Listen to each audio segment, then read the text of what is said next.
This is Where We Live. I'm John Dankosky. Governor Dannel Malloy joins us today for his monthly visit to our show. You'll get a chance to ask him questions at 860-275-7266. Again, our phone number is 860-275-7266. You can send emails to wherewelive@WNPR.org. You can find us on Facebook or Twitter at Where We Live. We're also live today on CTN, the Connecticut Network. Governor Malloy was on with us last month on December 13th. It's one day before the shootings at Sandy Hook Elementary School in Newtown. As he said in his State of the State address this week, the world changed on that day, a mass murder of small children and brave educators that has the entire country talking about guns, school safety, mental health, and violence in society. We'll be finding out more about recommendations that the Vice President is making to the President on some of these issues coming up on Tuesday. But today we want to spend the bulk of our conversation talking about some of these issues with Governor Malloy. We welcome him back to the show.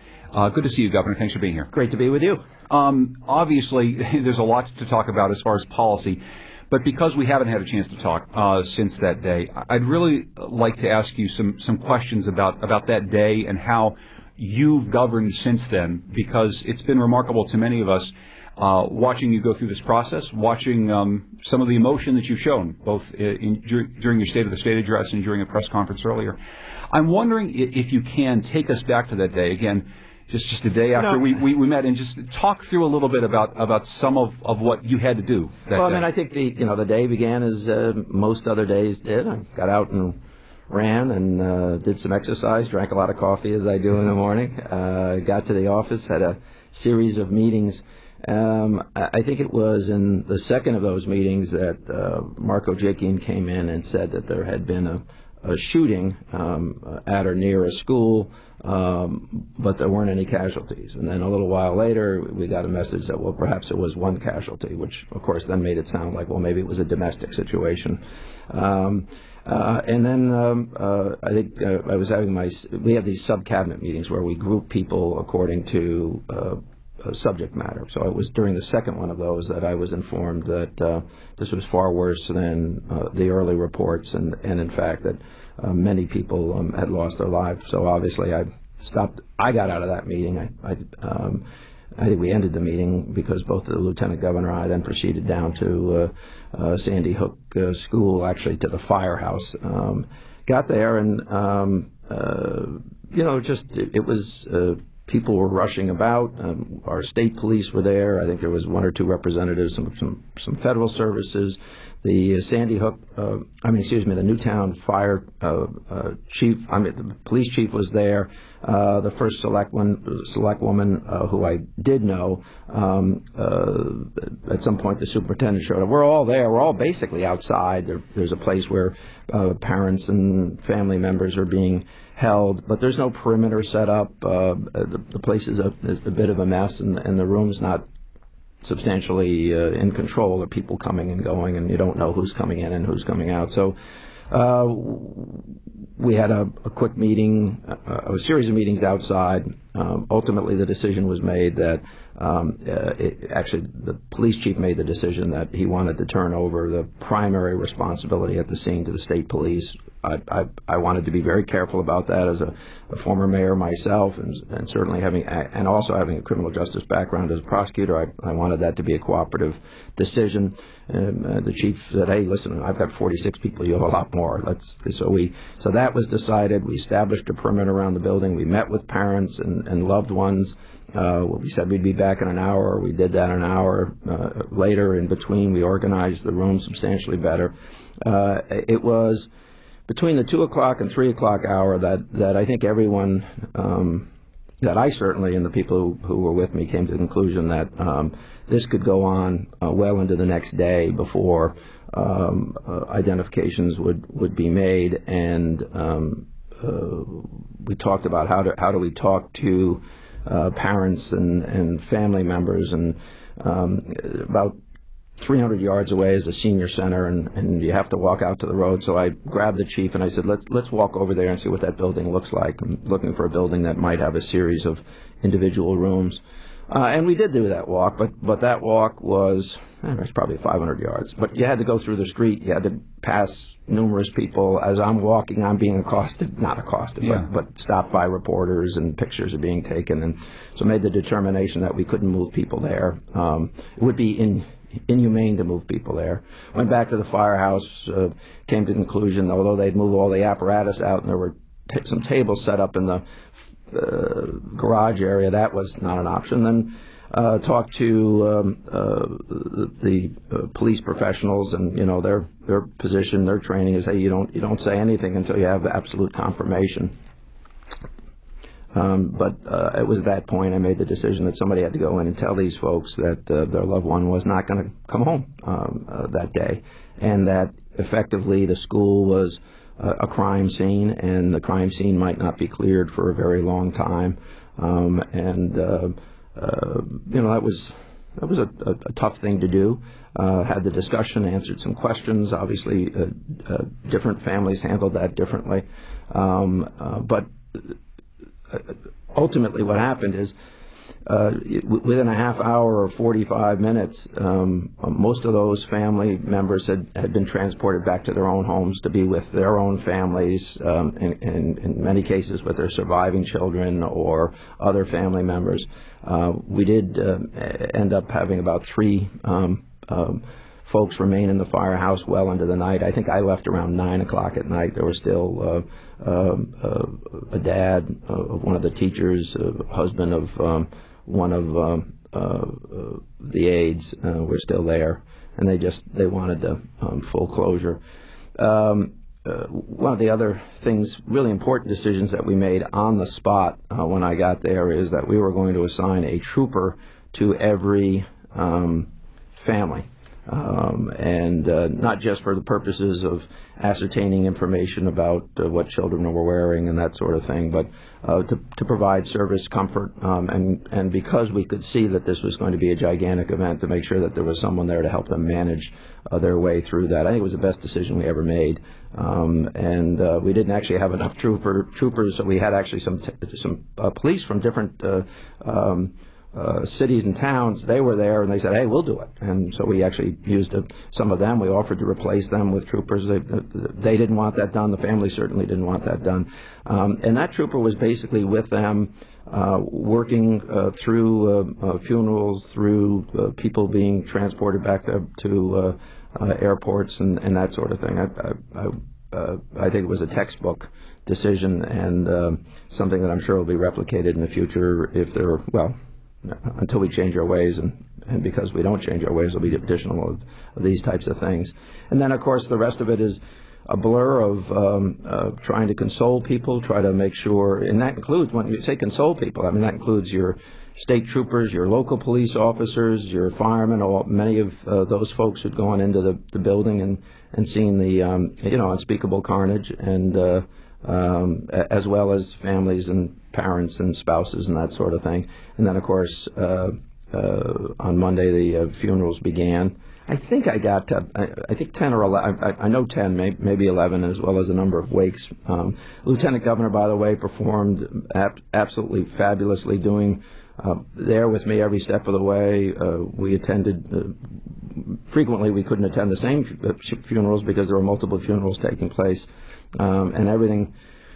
The last funeral, I think, was the Saturday following the incident, and then, of course, just swung on a personal basis into the holidays. But I don't think there's been an hour in the day, or perhaps an hour in the night, that I haven't thought about this. Mm-hmm. When you were telling me the timeline of that day, you mentioned that originally you heard one report, then you heard another report. It was the same thing was happening in newsrooms all across America. We were learning different things at different times, and even people who were on the ground there. Do you remember the moment at which you realized that this was what it was, that it wasn't, and no one should be killed in a way like this, but that it was going to be 20 children, young children? I mean, do you remember that moment that you thought, oh my God, this is what happened here? When I got, I was informed before I was in the car that this was a large casualty event, and it was at a school, so the presumption was that there were going to be some number of teachers and students, as opposed to what initially appeared to be a domestic, right? Yes. Meaning that someone went in with the intention of shooting an adult who they knew. And it was only in the car driving down, kind of in a little motorcade myself, and the lieutenant governor in a car and a lead car, that we then got the details. So I was in transit. By the time I arrived at the firehouse, I knew that. Actually, I left. There's so many things that happened in so rapidly. The president called me. I told him that I was not prepared to make any statement yet, that I wanted to make sure that I had more information before I did. I assured him it would be A-okay with me that he say or do anything that he thought was appropriate for him, but I was going to wait until I had more information. And I certainly at that point didn't want to be in a situation where I was compounded, because, phones are ubiquitous, which means access to information is ubiquitous. And so I didn't want someone in the firehouse hearing me say something before I had spoken with them on the same subject. So I made that decision. The president did hold off for a couple of hours. I think he made a statement perhaps around 2:45. I made my first public statement, I think, at 3:30. When you talk about consoling the families and then consoling all of the first responders, one of the things that struck me about this particular crime, because of the nature of it, is there were so many people to console, and I know that over the course of the next couple of days in the addresses that you were giving, you were trying to do that. You were essentially trying to console an entire state which was stricken. Every single teacher in every single school felt scared that day. Every single parent felt scared that day. And I'm wondering how you thought about that role that you had of trying to set people somewhat at ease on this day in which it seemed like everyone in our state was affected. Well, I'm not sure I processed that fully intellectually. I mean, I knew that at the firehouse somebody had to take a lead, and somebody had to decide that protocols that might fit another situation didn't fit this situation, and that because I was the senior, in essence, the senior person there, I made that decision. After that, I wanted to be very respectful of the people. I mean, as understanding as devastating as this is to everyone in Newtown, it's far more devastating to the family members and the survivors, far more devastating to the community. And so it was very important to me to honor the first select woman, to honor the superintendent, to make sure that the local folks understood, that I understood that this was as bad as it is for everyone. They were within that kind of initial ring, and then you get to messaging. I made a decision that I was not. I gave a very short statement twice that day. I didn't want to get into discussions about it. I knew that there was plenty of time, as there has proven to be plenty of time, to talk about those things. The decision by the community, actually, I think the decision to have a memorial service, there was a memorial service that night, yes. The night of the shooting at the Catholic Church. I went to that, then went back to the firehouse, stayed there another hour and a half. That's when I went home. And then things started to play themselves out. There was a counseling center set up at the middle school the next day as part of my travels in Newtown the next day, including to a synagogue. I also got to there, met a teacher who was, as you say, badly shaken. She happened to be a teacher from Sandy Hook School. Gave her a hug, talked to her husband. She said she wasn't sure she could ever teach again. I tell you this story because I visited the school in Monroe where we moved the Sandy Hook School to, and that morning, which is a week or so ago, I got up in the morning and I remember thinking, am I going to see the teacher? And sure enough, going through the cafeteria where the teachers were eating after having had kind of a convocation, I got to see her, and that was great.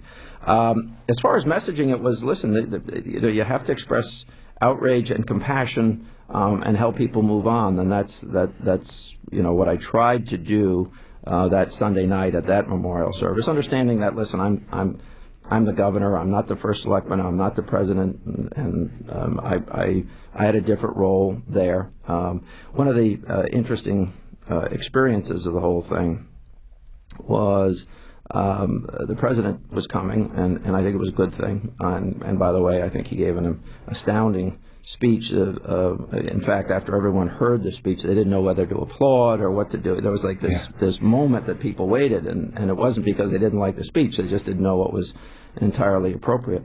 But because the president was going to go room to room, he asked, or the staff asked, that Pat Lodra, the first select woman, and my wife Kathy and I, we split up and go to rooms so that the families wouldn't be waiting too long. And so we did that. So I got a chance then to speak with family members who I hadn't seen since the Sandy Hook firehouse, and we had some wonderful discussions, and people exhibited unbelievable strength in many cases.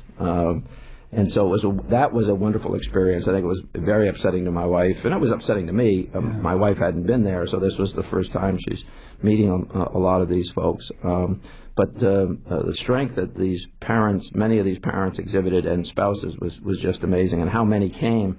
I had a conversation with the White House folks, and they couldn't believe how many of the parents and family members came. And this relates to something I said a little while earlier, that they believe that this decision to assign everyone a police officer as a liaison was helpful in that.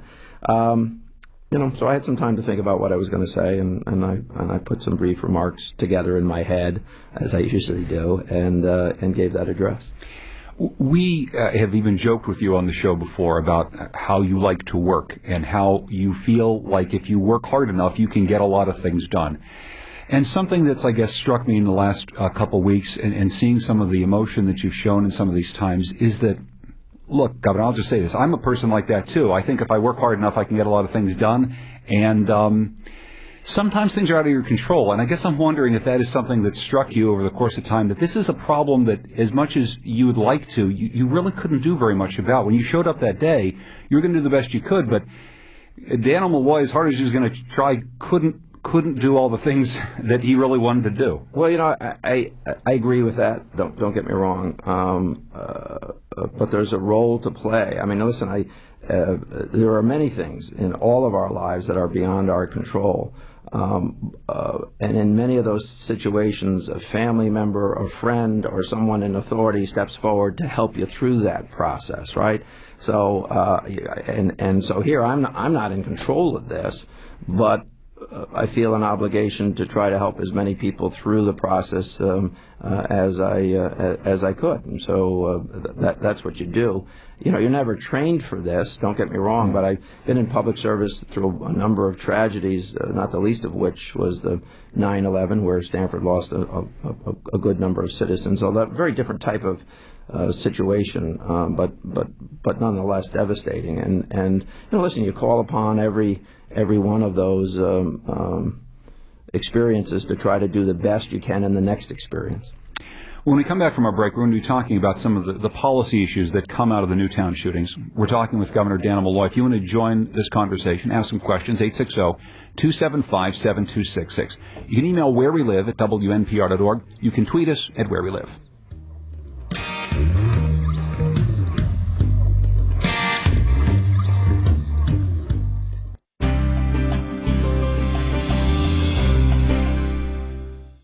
This is Where We Live. I'm John Dankosky. We're talking with Governor Dannel Malloy.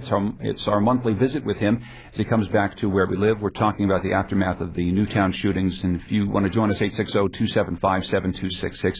You gave your State of the State address earlier this week. Of course, it was a much different address than you'd expected to give when you started writing it in December. You led with a number of ideas and thoughts that were going through your head surrounding this. One that stuck out to me was this idea that when it comes to preventing future acts of violence in our schools, let me say this: more guns are not the answer. Freedom is not a handgun on the hip of every teacher, and security should not mean a guard posted outside every classroom. Talk me through that idea, because it's a very powerful statement, and it's clearly what you want to say about all this, along with other things that we'll talk about large capacity magazines and other things. But this idea of the role of teachers and the role of security in schools is, I think, something very important here. Well, first of all, what do you say? We have too many guns in the United States for really relating to our history, and language that I believe was put into the Constitution really about the role of the citizenry to help a newly formed government face or a government that had just been formed face the tyranny of a foreign power. From that, we got to the language in the Constitution, and from that, we've decided that lots of people can have guns and as many guns as they want, and that there's nothing, on its surface, there's nothing wrong with all of that. We have 5% of the world's population, and apparently 50% of the guns is a statistic that I've seen. But beyond the number of guns, we then created this very violent society. Now, listen, I'm 57 years old, so I grew up watching Bonanza and Gunsmoke. And as a kid, you watch Bonanza and Gunsmoke, and you watch people get killed, but you always did it with appreciation that that's not who we were anymore, right? Lo and behold, and certainly not wrapped up in the mind of a young child growing up, our society was returning more rapidly to that than it was the progress that we had been made probably in the prior 100 years when it came to violence. We became more violent. That's who we are, and it's through the implements of violence. It's through our culture, our arts, including movies, and then of course you have these new inventions, which is you can play any game you want on any TV in the world, and the ones that sell the best in America by far are the ones that portend violence. In fact, on the day that this incident occurred in Sandy Hook, there was a program out there that you could play shooting up a school. I mean, what's wrong with us? Now, but along with all that, and so they'll go back to that. So that's the plan. And so then you hear people in certain states say, "Well, listen, all we have to do is arm every teacher." I reject that. We certainly have to have security in schools. Don't get me wrong, but knowing what we know even publicly, and there'll be more that will eventually be known about this incident. This guy went in with the intention of shooting out the door and gaining access. He knew what he was doing. People can plan those kinds of attacks. We have to be more secure.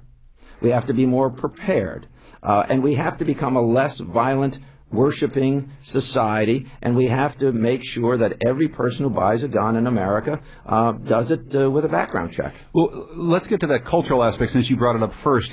Some aspects to that. People are going to talk about violent video games. Clearly, our state has tried to court the entertainment industry. The entertainment industry is still making very, very violent films. There are lots of arguments about how big an effect that actually has.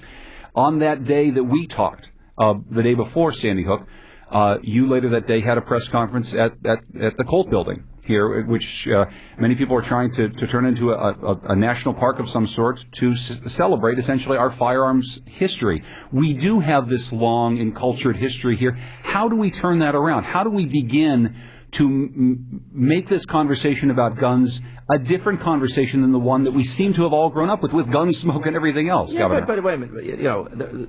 Every country, every industrialized country had a gun manufacturing system. You can, if you study armaments, for instance, in Germany, you understand that these hunting rifles that they constructed were actually works of art with carving and all. I mean, that's not that there needed to be guns in America at some point, and even continuing today, it doesn't take away from the fact that we should not be glorifying in our culture, in our arts, and in our family rooms violence. I mean, there's a difference. Listen, some movies are going to have to depict violence. But that's an experience that lasts somewhere between 90 minutes and 225 minutes, and for most folks is a single event. Now, you take that experience, you write a program to be played on your TV so that children can then live that experience, that 90-minute to 2 hours and 25-minute experience, and they can live it for 8 hours a day sitting on the couch. It makes no sense. There's a disconnect because one thing we can appreciate and understand and respect, doesn't mean that we then have to accept everything else that's related to it. But should we have restrictions on the types of violence in video games? If you're talking about kids playing first-person shooter video games, should we have laws to say we can't sell those anymore? I think we have to have laws that say either we can't sell them or they can't be sold to persons in homes where there are children or they're available, or we just have to simply decide as a society that these are so unacceptable that there's no longer a marketplace. So it could be any of those things. I suspect that sales of those games have gone down since December 14th. I don't know for sure, but I suspect they have. I want to get to some phone calls here. We're talking with Governor Dannel P. Mary's in Hamden. Hi, Mary. Go ahead. Hi. Thank you so much for taking my call. Governor, thank you so much for discussing these issues with us. Parents in this state are really worried, really nervous, and very concerned about school security and school safety. I attended a PTA meeting last night at my local elementary school. My son's a kindergartner, and our principal did a very good job. It was a thorough discussion of security measures in place, security measures that will be put into place in the near future. And as I'm hearing all of this talk from my principal, I couldn't help but wonder how safe can we make buildings, elementary school buildings that have been built decades ago with no security measures like these in mind.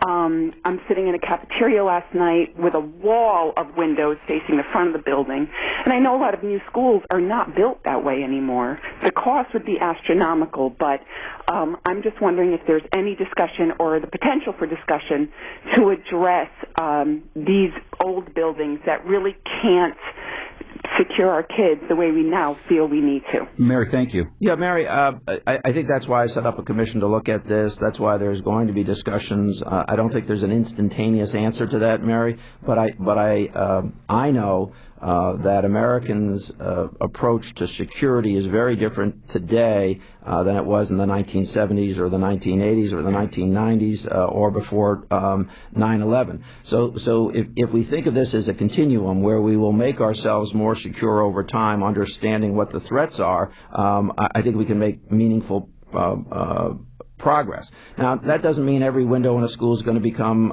bulletproof glass, but it does mean that we can make entrances and exits more secure, and we can start to take on the most obvious issues first, and then work our way against the others. So, Mary, I don't have a quick answer for you, other than I firmly believe that our state and other states will be working on this issue, and local governments for the foreseeable future. What about school security personnel at every school? Because many parents, just like Mary, are going to schools right now saying, we'd like to have more of a police presence on a regular basis. Others are concerned about that and what it might mean for children. What do you think about that? Well, listen, I'm a supporter of security in schools. I mean, as mayor of Stamford back in 1996, I brought the school resource officer program to schools, and I insisted at that time in 1996, against the objections of the Board of Education, that if we're going to have resource officers, they got to be wearing their uniform. That means all of their uniform, because we have to teach young people how to have a relationship with police officers, which really had broken down in our society. Almost every high school in the state has some level of security. Most middle schools do. A lot of elementary schools don't. Do I think that that's going to happen? I think in more districts than not, that's probably going to happen. It is a local decision ultimately to be made. But there's no perfect security, and there's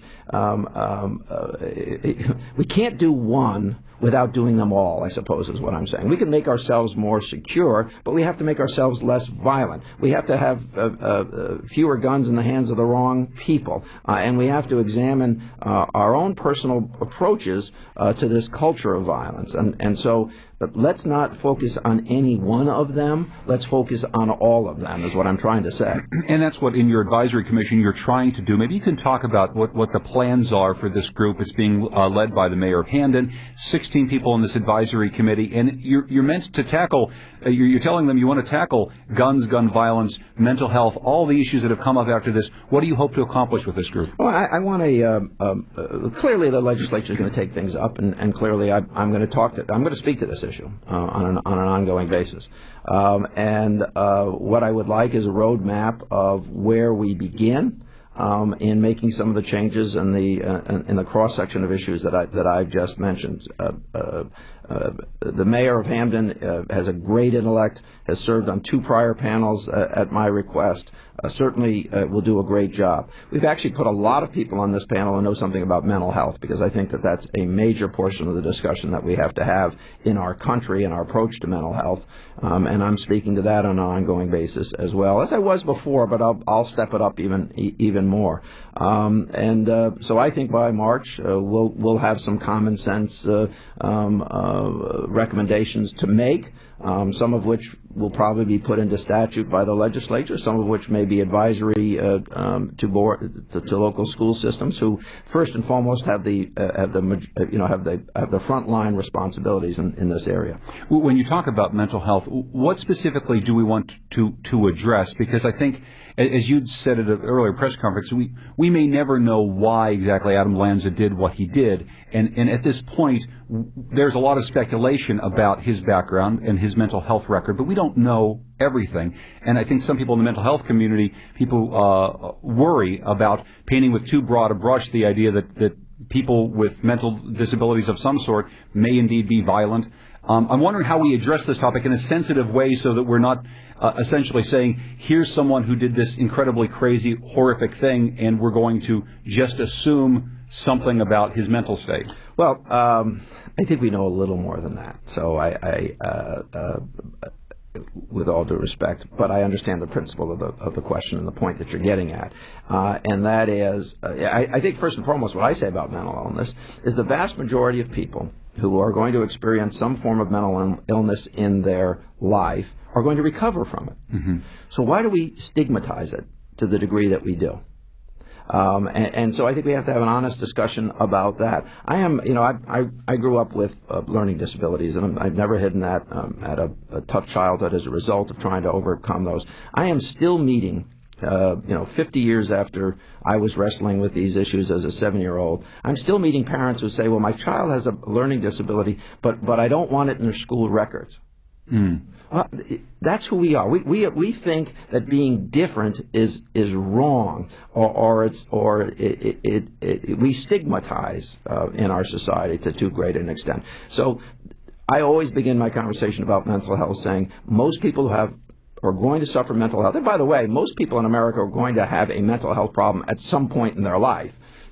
Obviously, understanding that there are different levels. Let's just begin by admitting that most people will get through it and recover through it, and then let's build a system that says if someone reaches out to us, then we're going to be in a position to respond. And then let's go to the other portion of the question that you asked. Most people who experience mental illness they're not made violent by it, but we do know that people are made violent by it. Some number of people are caused to be violent or exhibit over a longer period of time some violent behaviors. Somebody locked in a room playing day after day and only playing day after day violent games. Hey, I got news for you. That's a warning sign.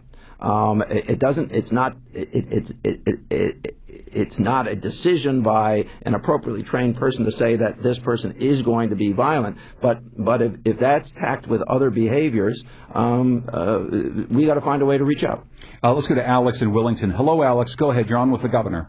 Oh, thank you for taking my call. Hi, Governor. Hi. I sympathize with the families in Newtown. It was a horrible day. It must have been horrible for you, Governor, and whatnot. But you may recall exactly 24 hours before the shooting started in Newtown, at the last Where We Live, another caller from Wilmington asked you about special education and the state's role in special education. And I was wondering, you said that, and I agree with you, that you don't think more guns in the school is the answer, armed guards, arming the teachers, etc. And you talked a little bit about mental health. But what about the role of special education, the special needs child?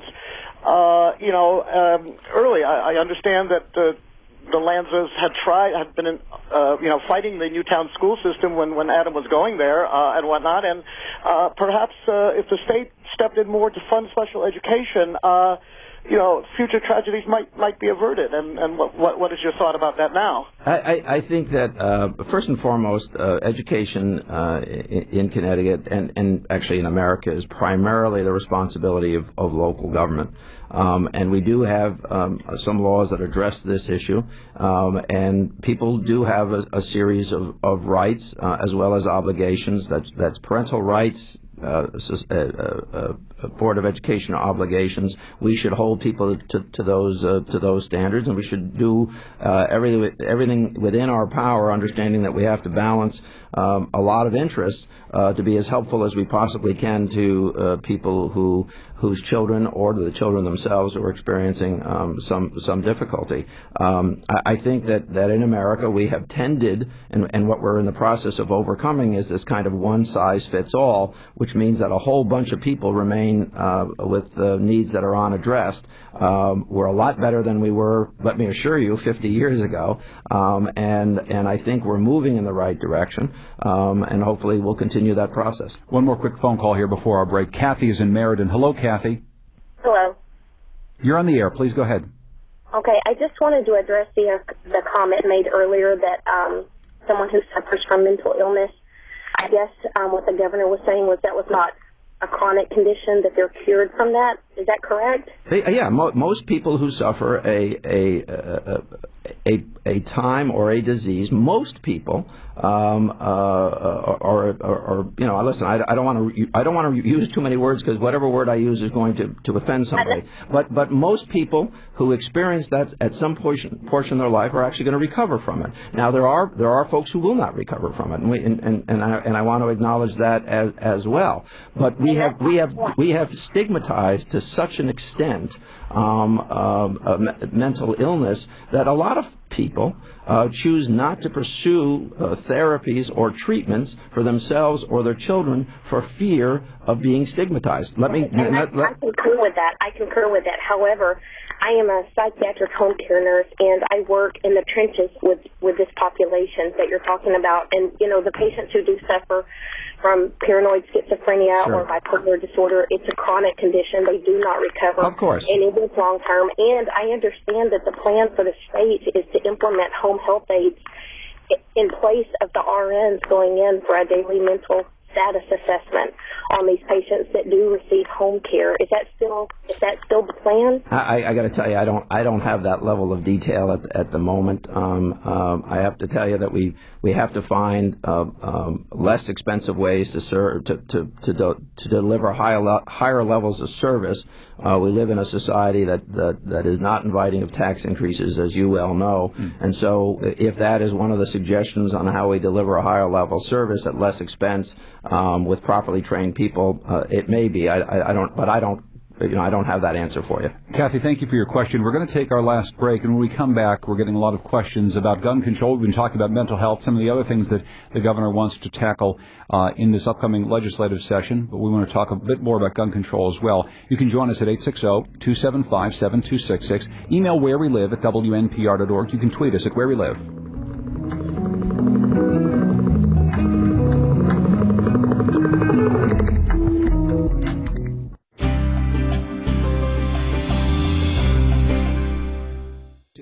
I'm John Dankosky. Coming up on Monday's show, Connecticut doesn't have smog like Los Angeles or Beijing, but it doesn't mean the air quality is always all that good. Last year, Connecticut had the worst air quality in New England. We'll talk with researchers and officials about what is in our air and how it affects our health. It's coming up on the next Where We Live. You can join us on air and online at WNPR.org. keyword where. Today we're live on CTN, the Connecticut Network, as we talk with Governor Dannel Malloy for his monthly visit. We've been talking about the aftermath of the Newtown shootings and some of the many issues that he's had to tackle. As we move to some of the gun control issues that I know you've been speaking with Vice President Biden about and many others, one question that's come up in this commission that you put together, the 16-member panel, there are no members of the firearms community here in Connecticut. There are people who still make guns, like Colt's just down the street from us, right here in Connecticut. Why does your commission not have any members of the firearms industry on it? Well, it doesn't have members of a lot of industries on it. We know what the firearms industry has been saying. They're major funders of advocacy groups that deliver their message.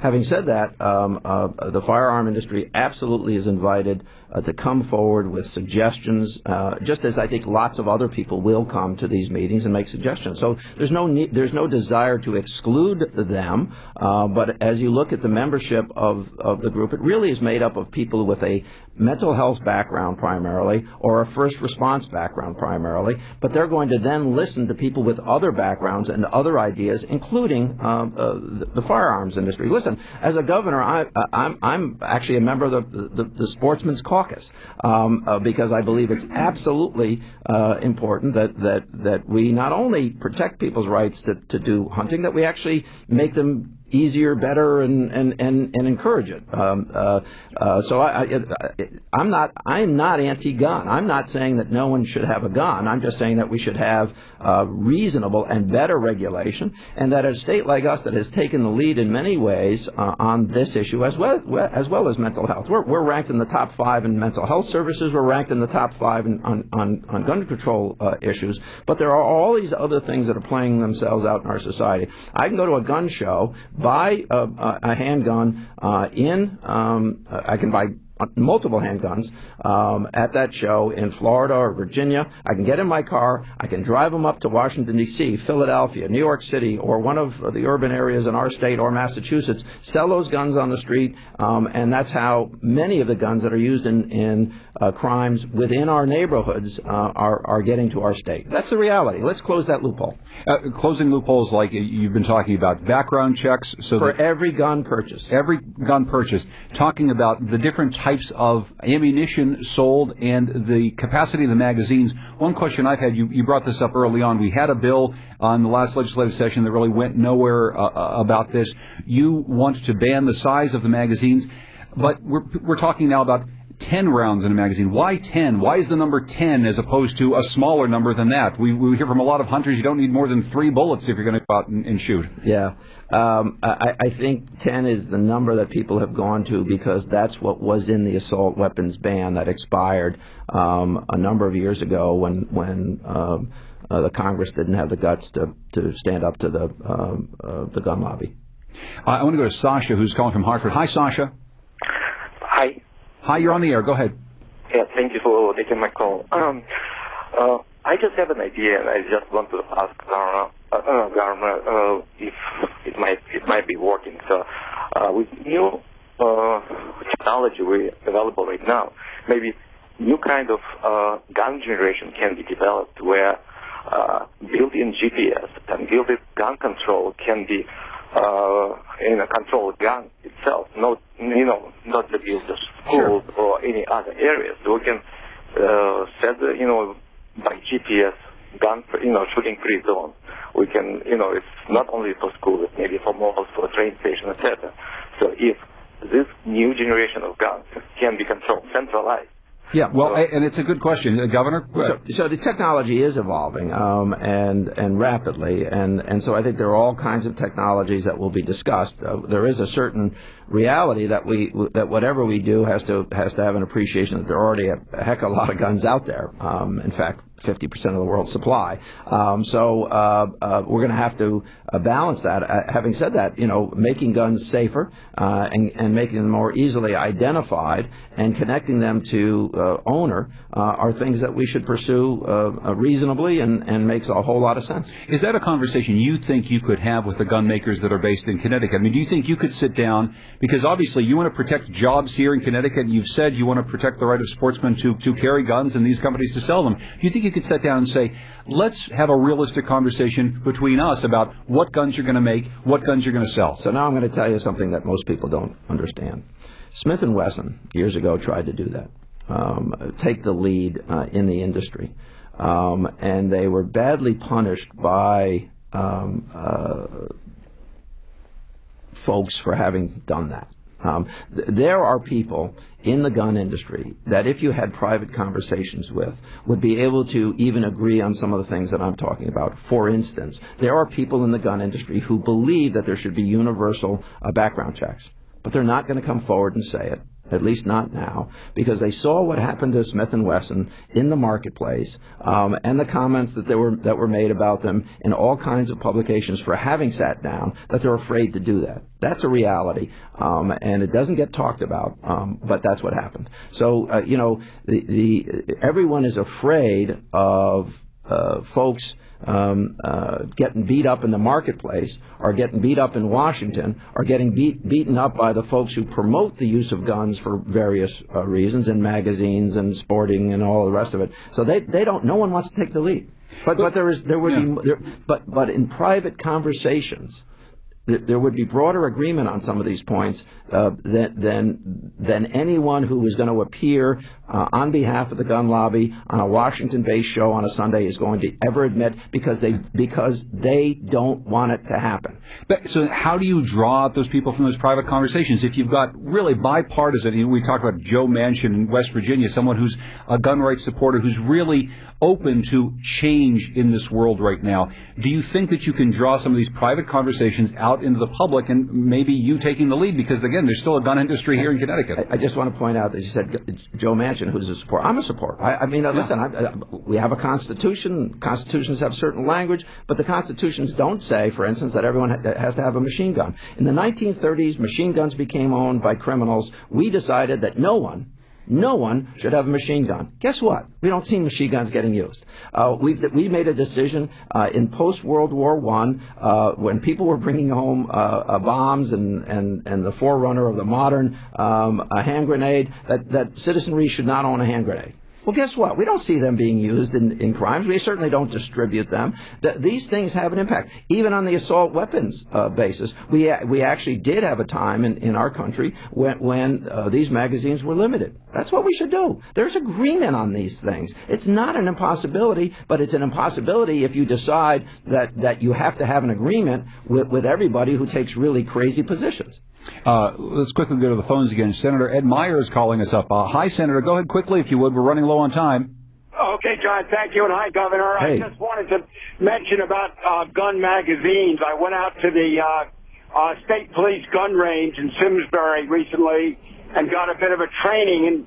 And what the State Police said is that if you have any magazine, a bad guy can change the magazine in 1 second. So if you have a magazine of 10 rounds, you're going to be able to change that to another 10 rounds very, very quickly. And therefore, I think one of the bills that we're going to consider in Hartford will be no magazines, no clips. You'll be allowed to shoot a bullet out of the chamber. And I apologize, Senator Meyer. Yep. Go ahead, Governor, and I apologize. Listen, I am not going to make pursuit of the perfect the obstacle to better. So I think the legislature can have their discussions. I don't think that that's ever going to happen in the United States. And what I think we have to get to on the United States, because these things don't stop at borders, is to a better point than where we currently are. I don't believe that regulation will ever be applicable across the entire United States. So on a United States basis, I believe that we should be talking about going back to the assault weapons ban standard, which was a substantially better standard than what we're talking about. By the way, the number of guns that the slide on of the magazine doesn't quite work as well. I mean,